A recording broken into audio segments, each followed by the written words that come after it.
আসসালামু আলাইকুম গাইস, আজকে আপনাদেরকে দেখাবো গরুকে কিভাবে খাওয়াবেন। প্রথমে আমি 2 বালতি পানি দিলাম। পানি দেওয়ার পর ভালো করে আলু সিদ্ধ করে নিলাম। তারপরে ধানের কুড়ো দিলাম, 2 বালতি ধানের কুড়ো দিলাম। তারপরে গমের ভুসি ভালো করে যাচাই করে নেবেন, এটা ভালো গমের ভুসি নি।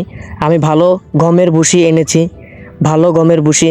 তারপরে পরিমাণ মতো লবণ দিয়ে দিলাম। আপনার যতটুকু প্রয়োজন ততটুকু লবণ দিবেন। লবণ দেওয়ার পর এগুলা ভালোভাবে মিক্স করে নিলাম। ভালোভাবে মিক্স করে নেবেন, পানি অল্প দিয়ে ভালোভাবে মিক্স করে নেবেন।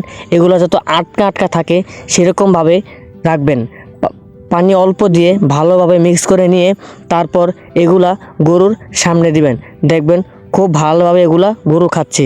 আপনি এক সপ্তাহ গরুরা যদি এরকম করে খাওয়াইতে পারেন, শুধু 1 সপ্তাহ রুলসটা মেনটেন করেন, খাওয়াইতে পারলে ইনশাল্লাহ আপনার গরু ভালো থাকবে, সুস্থ থাকবে এবং খুব তাড়াতাড়ি মোটা হবে এবং স্বাস্থ্যবান হয়ে উঠবে। আপনারা যারা নতুন খামার দিতে চান তাদের জন্য এই ভিডিওটা খুব প্রয়োজন। যদি আপনাদের কাছে এই ভিডিওটি ভালো লাগে থাকে অবশ্যই সাবস্ক্রাইব করবেন এবং বেল আইকনটি অন করে